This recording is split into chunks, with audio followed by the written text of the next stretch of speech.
On this primary election day in Detroit, 9 candidates are in the running to become the city's next mayor. 12 more are hoping to win as certified write-ins. Joining us now to talk about today's election is University of Michigan debate and political science professor Kall. Aaron, thank you for being here. We've had you here before on important election nights. This is certainly a big one because pretty soon we're going to have a changing of the guard in Detroit, something we haven't seen in a very long time. What are your thoughts on how this could go tonight?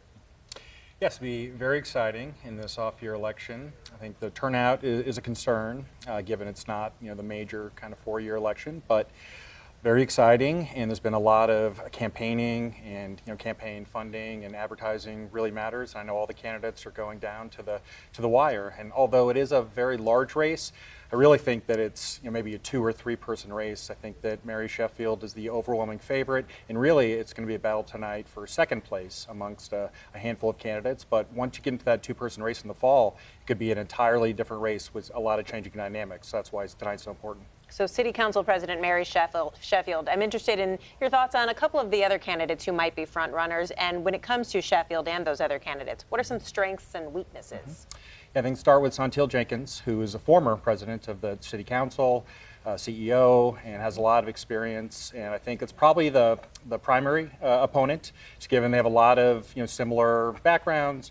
I think there's a little bit of age and generational difference, but those I'd say are probably the 2 closest. Then with Reverend Kall, I think is a very unique background, growing his congregation from about 40,000. I think it's a big question how many of them are going to turn out tonight, but very different kind of political background, and still wants to maintain still preaching if he were to win. That's been a little bit controversial, but I'd say those are the top 3. Some others maybe James Craig, the only Republican in the race, is kind of the perennial candidate right now, but it's very difficult. We had a few debates. The polling has been very sparse, and with such a large margin of error and in so many candidates, really, that battle for second place could go in a million different directions tonight. Yeah, it could. And we're going to be watching it. There's a lot at stake, too. You consider the fact that in so many ways, Detroit really rose from the ashes over the years. So these candidates really have a lot to prove to voters that they can keep that momentum going. Do you think that we've seen that in effective campaigning so far?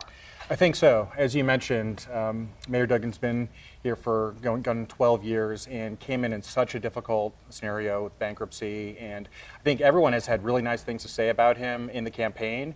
And, hasn't made an endorsement, but just trying to finish that legacy and kind of where he started. He has higher aspirations now. But yes, I think you saw it in the debates and all the run up to it, knowing right now what's at stake, that yes, there has been a balanced budget. There's been a lot of, positivity, but still violence, affordable house prices, so many issues facing the city. They want to continue and build upon that legacy that he's built for the last 12 years. Like you alluded to earlier, turnout is not expected to be particularly high in this primary. So considering the typical demographics of who does vote in an off-year primary like this, are there a couple of candidates that might have a better turnout because of that?